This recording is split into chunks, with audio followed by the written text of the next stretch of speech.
弟兄姐妹，大家平安。我们今天来到了马可福音的第3章13到35节。在这段经文呢，有3个段落。第一个段落就讲到了耶稣的拣选。耶稣的拣选，这当中看到了12个人，而这12个人他们来自不同的地方，有不同的专业。不过我们看见这个耶稣的拣选呢，有几个条件。第一个就是出于耶稣的拣选，不是我们能够拣选，而是耶稣他选择这些门徒。而第二个就是他很清楚的目标，这些被拣选的门徒就是要出去传道。而当他们出去传道的时候，耶稣也给他们从他来的权柄，就是他们能够有赶鬼的权柄。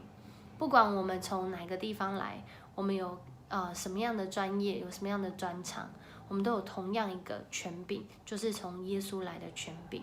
而接下来经文就持续讲到，当耶稣他们做这些赶鬼的服事的时候，就有人质疑他是用这个，就是靠着鬼王来赶鬼。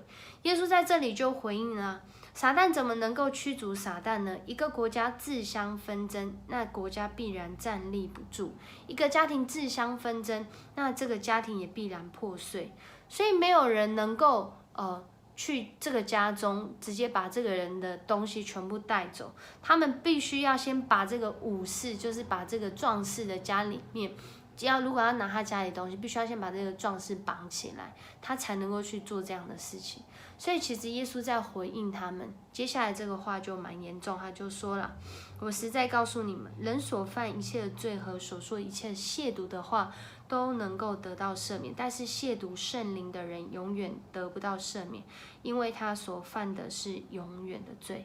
其实他在回应的并不是平常日常生活中我们说我那时候不认识主，所以我就说神不好或是怎样。他不是在回应这件事，而是他特别在跟这一群已经认识上帝的人，特别是这一群已经看见耶稣神迹奇事却仍然不相信的人。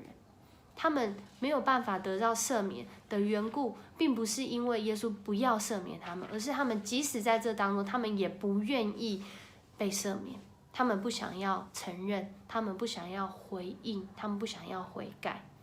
所以继续在这一段经文的最后就有讲到了，当这个耶稣的母亲跟兄弟来的时候，有一群人就在那里看见说，耶稣你的母亲跟兄弟来了。耶稣就回应说，谁是我的母亲，谁是我的兄弟？他就看看四周围的人，他就讲了一句话：凡实行上帝旨意的，就是我的兄弟姐妹和母亲了。我们被主拣选，不是因为我们有什么样的能力、势力或者是资源，而是他愿意来拣选我们。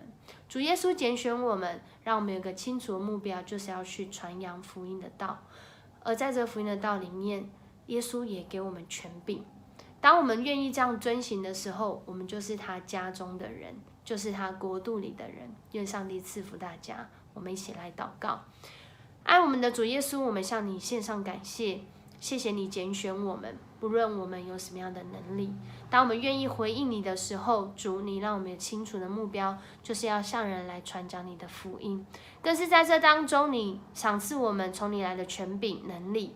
主啊，我们知道，当我们愿意回应的时候，我们往往就在许多的挑战中。主啊，但你在挑战中也不断扩张我们的生命，好让我们的生命能够活出遵行你旨意的恩典，也让我们成为你家中的弟兄姐妹。谢谢你接纳我们，我们向你献上感恩。我们这样祷告，奉主耶稣的名求，阿们。